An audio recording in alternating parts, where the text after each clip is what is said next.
Support for Carolina Business Review provided by Grant Thornton, an international accounting, tax, and business advisory organization dedicated to serving middle-market companies. Grant Thornton, a passion for the business of accounting.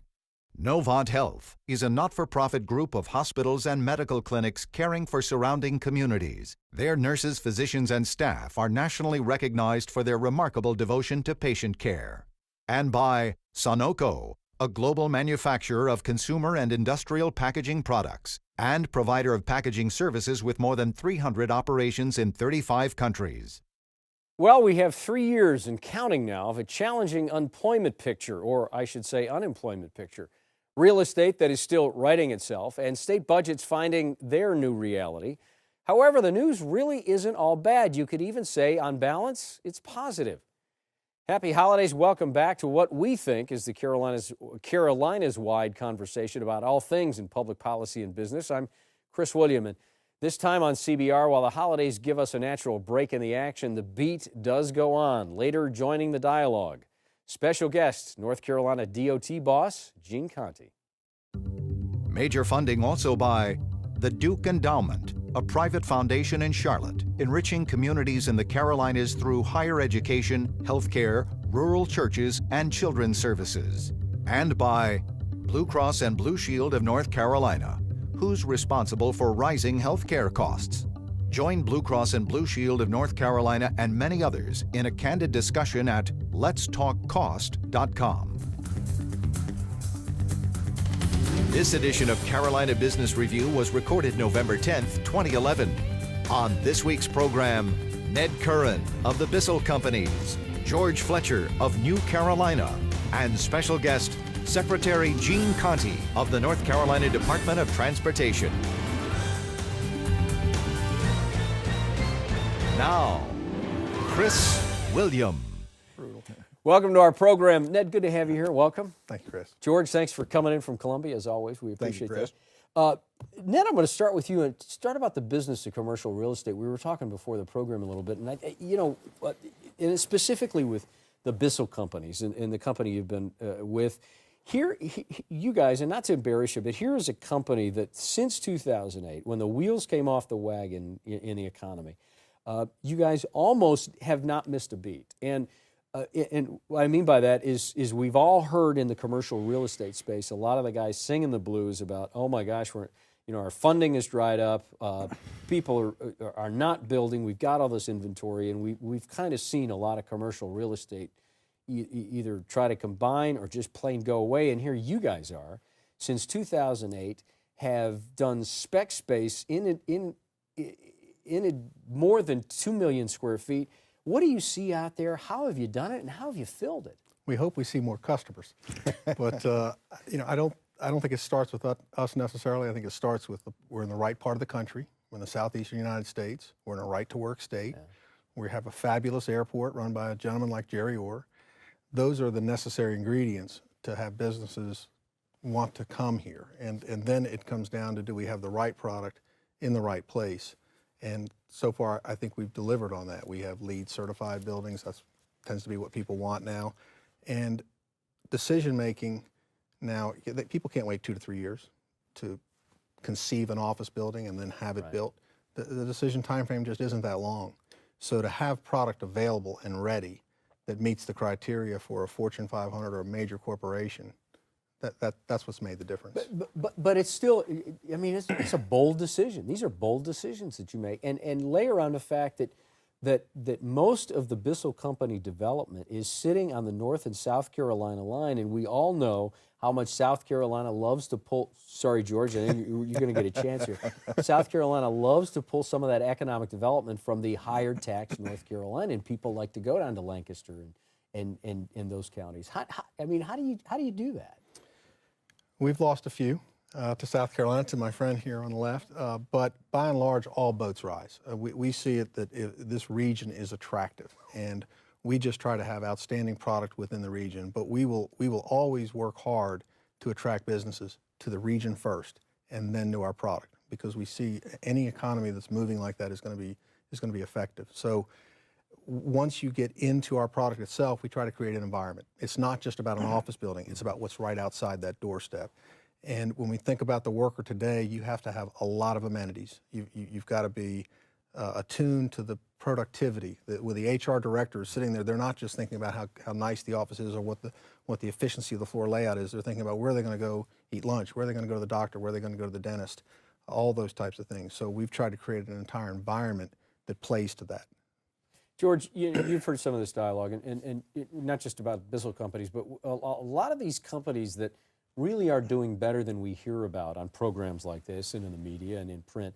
Do you get a sense that we might be focusing on some of the wrong things and not focusing on some of the wins? And I know this is a bit of a leading question, but why are we so, this is not completely fair to say, but why are we so focused on that 10% of the population that's unemployed or so, but 90% of the population that's still working and growing? I don't know.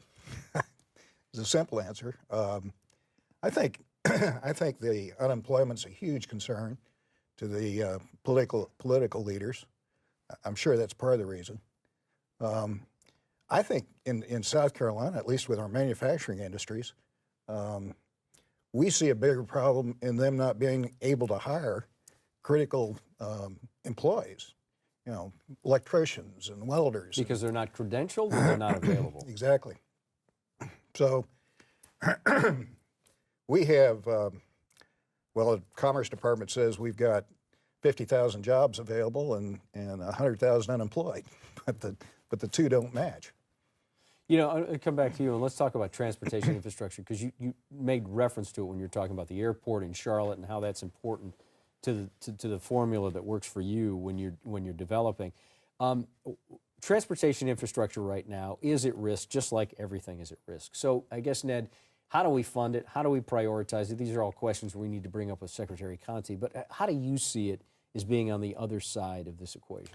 Well, I serve as Regional Roads Chair for the Charlotte Chamber, which is a group that has a dozen counties, including some South Carolina counties. We look at it at that level. We look at ourselves as a growing region. We look at us adding a few million people over the next few decades. How are we going to do that and not be the next city that is choked? And we've got to be innovative, but we also see that at the federal level, they don't have enough money. I mean, for the first time in history, they've had to go to the general fund to supplement the federal highway fund, trust fund. Well, we need those kind of dollars here. We're going to end up having to be a user pay model, I think. I mean, there's vehicle miles traveled is something that's being discussed. Tolls, hot lanes, express lanes, where you're driving down, you say, I want to accelerate, so I'm going to get into this lane. It's going to cost me 25 cents a mile in that lane.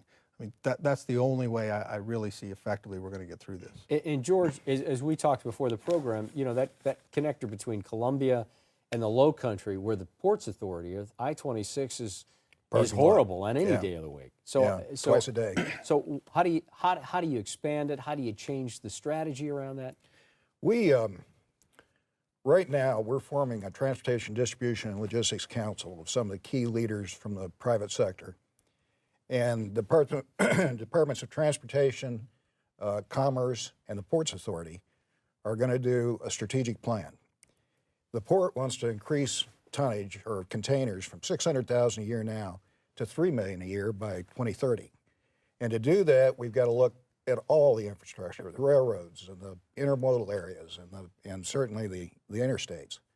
And then as Ned said, we've got to figure out a way to pay for it, because it's just not going to come from the federal government, I don't think. So how do you think how do you think atypically about financing options? How do you force that model? I think the people using the port themselves will undertake a lot of it. I think the state needs to look at an infrastructure bank. We did that about 10 years ago. Worked very well. We need some new sources of money to refund that. I think you just got to look at all the options. Go ahead. No, I think it is a menu of options. There's no single solution. If you think about in Rock Hill and the Pennies for Progress tax and the phenomenal success they had in this kind of a tough recession, it passed by well over 70% just recently in last August, where people voted, I will tax myself because I know a series of road projects that are going to get done, very specific. So when people can correlate what the money is going to go for, they tend to favor it and approve it. And we're just going to have to come up with models where we say this is going to increase shipping across the state. If it's a rail line, for example, that's probably going to have to be through a general fund, a tax increase type of funding for that. You know what, Ned? Is it always assumed that it's not a fair way to ask it, but can we assume that it will become a public referendum? Because if it gets stuck in committee, or if it gets stuck on the floor of the State House or General Assembly in North Carolina, there's a chance it's not going to get out to the public. It depends on. South Carolina has been more open to allowing referendums at a county level than North Carolina has, just because of how controlled we are at the state level. But we're going to need that kind of relief for the urban areas of North Carolina to have some more liberty to tax themselves. Thank you.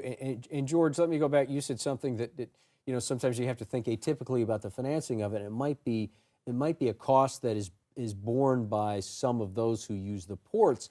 How do you get Ports Chief Jim Newsom on that page, and is he willing to be open-minded about that?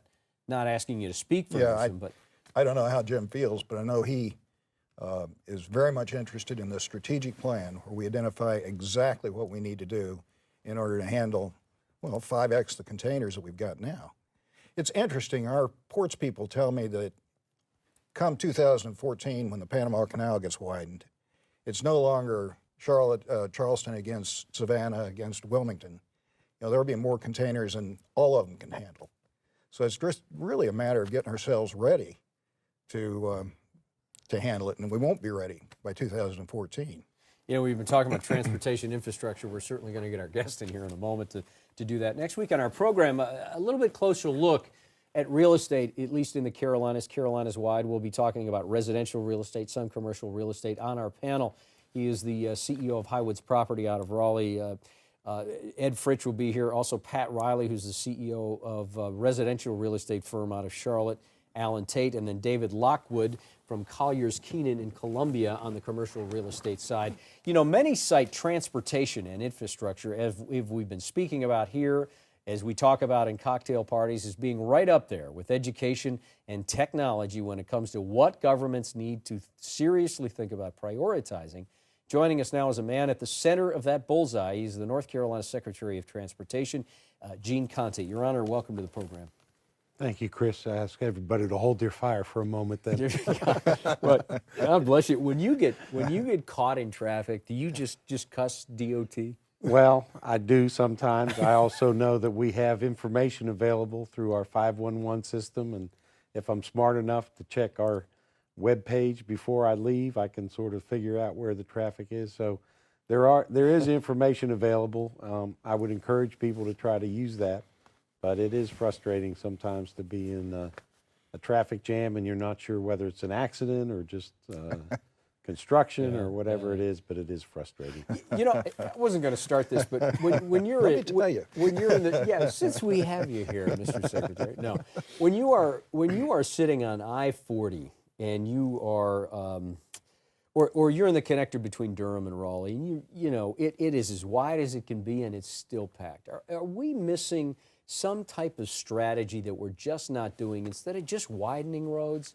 Are we not being smart about the planning of our transportation? Well, I think what we're trying to do is develop a system approach. So we're looking at not just highways, but rail, air, transit, all of that, trying to make it work together better.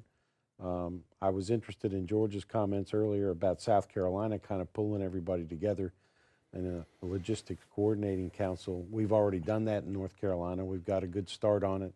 We brought the Ports Authority under DOT last year with the legislature's support.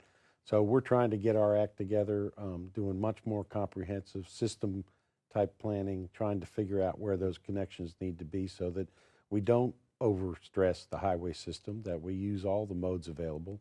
We also have in North Carolina something called the North Carolina Railroad, which is a tremendous asset, owned by the state, but it's a private company, but they're involved with our coordination efforts too. And of course, Norfolk Southern is a good partner in that too because they lease that railroad. Mm-hmm. Ned? Well, you've done a fabulous job reorganizing the department. I think when I think about roads, and I'm going to be provincial here for a moment, but in the Charlotte region, but I think it's true of any of the urban regions in the state, more has happened in the last 2 or 3 years than I think easily in the decade before that in terms of all transportation projects, whether it's rail or not. do you see that momentum continuing, or do you see threats on the horizon, whether it's the Federal Highway Trust Fund or any source of funding? Well, absolutely. We do have a lot of threats, and we need to keep the momentum going. That's why we're trying to use every tool in the toolbox and maybe create some new tools.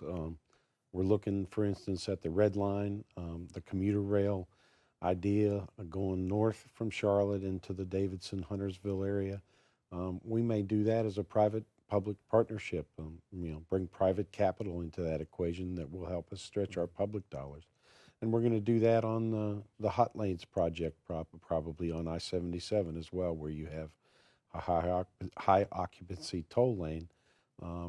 As you mentioned earlier, give people the option if they want to go a little faster on occasion, they can get into that single occupant vehicle and pay a little extra and get that benefit. So we're looking at all those tools. They don't all apply everywhere, so you've got to do the analysis and make sure you're doing it in the right places with the right tools. But we believe we need to add to our toolbox, and that's exactly what we're doing. George? You were working with Georgia some years ago on the high-speed rail between Washington and Atlanta. Is that project dead? No, not at all. We're actually, we received about $600 million as part of the federal rail money a couple of years ago. We have 30 projects between Raleigh and Charlotte that we'll be building over the next 5 years. We're also focused on the Raleigh to Richmond corridor. We have talked extensively with South Carolina and Georgia about going to Atlanta. Of course, our point of view is we've already invested a lot in our corridor, so we're going to keep focused on that. We are engaged with those two states in a planning study to go from Charlotte to Atlanta. What would it cost? What would the route be? All of that. So we are cooperating with those two states, but again, everybody's got to step up and do a piece of the action. What are the top 5, if I can pin you down on that, or if you could minimize it to 5? What are the top 5 priorities in the state when it comes to roads and transportation? Well, we have some big projects, and as Ned mentioned, a lot of them are in this region just because we think it's important to support the economy here and to build the economy for future growth. In the Charlotte region? In the Charlotte region and in the Triangle as well, yeah. and the Triad. So we have efforts like completing the 485 loop here, widening I-85, improving I-85. We're replacing the Yadkin River Bridge. That's a major corridor through the heart of our state and desperately needed project. So there are those big projects, and as I say, they're scattered throughout the Piedmont Crescent between Charlotte and Raleigh. And then we need to make sure that the rest of North Carolina is connected to that economic engine, if you will, so that people who live in the east or the west of North Carolina have access. They can move goods into those areas, and their people can travel, back and forth if they need to for work or pleasure. So it's really a challenge to keep the highway system growing and supporting the kind of economic growth that we want. We also have this rail program where we've invested about $300 million over the last 15 to 20 years to improve rail service between Raleigh and Charlotte. We're going to get another big improvement as we invest the additional $600 million we got from the feds. Will that, And I'm then- sorry then to we- interrupt you, will that no. be a parallel track to currently what North Carolina Well, Railroad in has? some cases, we're doubling the track, so we're adding another track to provide dual track. In some cases, we're extending sidings or building new sidings. So again, working with the freight railroad partners, we'll be improving the corridor, which will serve freight better and also allow us to add additional passenger service. And then beyond that, there's a great demand in the west. Asheville would love to have rail service. Wilmington would love to have rail service. So again, over the next decade, we would look at how do we extend that rail service east and west off that main line through the Piedmont. So those are, building the highway system that we need, continuing to improve it, maintaining what we have, a huge expense. We spend about 50% of our dollars just trying to keep what we have in good repair so that people don't just run into potholes or run off the edge of the road in rural areas. So it's a big, big job that we have at the state level. It's always interesting to think. I think we have the second most miles maintained by a state I system. think we passed Texas. Did we pass last year. Texas? Yeah, And then the second largest. We're number one No, now. is the second largest ferry system, I think. We in- have the in- second in the largest country. ferry system in the country after Washington, and we have, as I say, an aggressive rail program. We support 75 or so general aviation airports. We support transit in all across the state, but particularly, here in the Charlotte region, we invested $130 million in the first Blue Line corridor, and we have committed to invest another $250 million in the Blue Line extension. So we're supporting transit across the state as well. Sure. Talk about your long-range plans for the North Carolina ports. Well, we're involved now in bringing the ports into the DOT family and working very much on a strategic plan. We actually have a major study underway with some outside consultants to say, what should our maritime strategy be? Are our ports going to be competitive in this new world that you described? Should we go after a megaport type concept, or should we look at niche markets where we can be successful in supporting some of the bigger ports? Norfolk obviously has geographic features and the Navy, and they're going to be extremely competitive in the new world. We know that. Maybe we shouldn't try to be Norfolk. Maybe we should try to be linked to Norfolk in a way that supports what they're doing, but also gets the economic benefit for North Carolina as a spinoff from that. So we're looking at all those issues, and we'll have a report by February of this coming year, and we'll be looking to move forward. Mr. Secretary, the state has, you have an accelerated urban loop plan. The Monroe bypass is a recent announcement that I think cheers went up all over the southern Piedmont when that was finally announced. That's a plus $700 million or so project. Why is a program like that so important? Well, it is important both to support the growth that's happened and make it productive, but also to allow for future growth in some corridors. So we've got to finish the loop in Charlotte. I mean, it makes no sense to have a loop that's 80% complete. I mean, it doesn't serve the purpose that it was created for. So we're doing the same thing in the Raleigh area. We're starting the Winston-Salem loop. We've made great progress in Greensboro with their loops. So it's important to support these major urban areas with those ring roads. The toll road in Monroe is very similar to the one we're finishing in the Triangle now.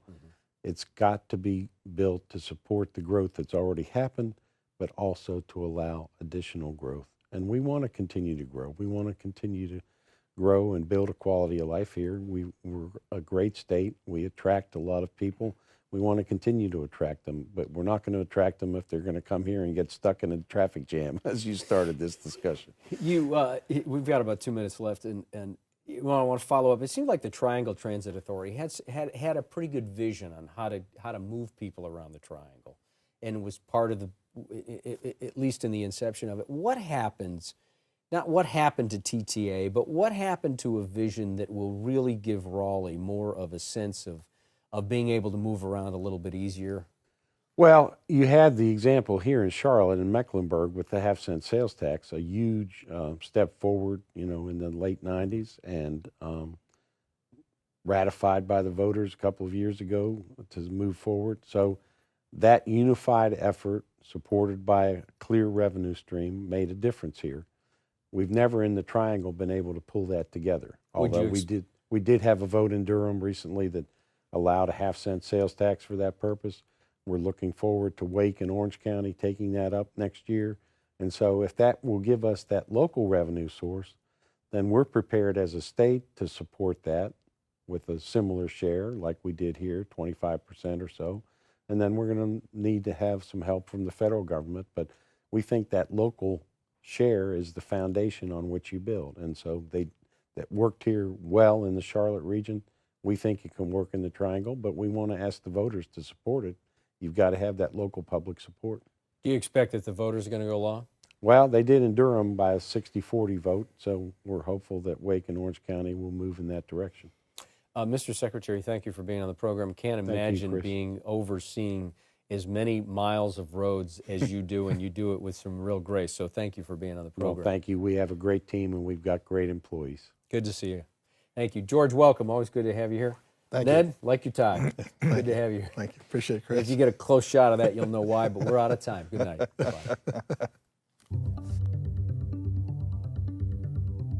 Major funding for Carolina Business Review was provided by the Duke Endowment, a private foundation in Charlotte, enriching communities in the Carolinas through higher education, healthcare, rural churches, and children's services. And by Blue Cross and Blue Shield of North Carolina, who's responsible for rising healthcare costs. Join Blue Cross and Blue Shield of North Carolina and many others in a candid discussion at letstalkcost.com. Grant Thornton, an international accounting, tax, and business advisory organization dedicated to serving middle market companies. Grant Thornton, a passion for the business of accounting. Novant HEALTH is a not-for-profit group of hospitals and medical clinics caring for surrounding communities. Their nurses, physicians, and staff are nationally recognized for their remarkable devotion to patient care. And by Sunoco, a global manufacturer of consumer and industrial packaging products and provider of packaging services with more than 300 operations in 35 countries. And by viewers like you. Thank you. Promotional consideration provided by Business North Carolina Magazine. For more information, visit carolinabusinessreview.com.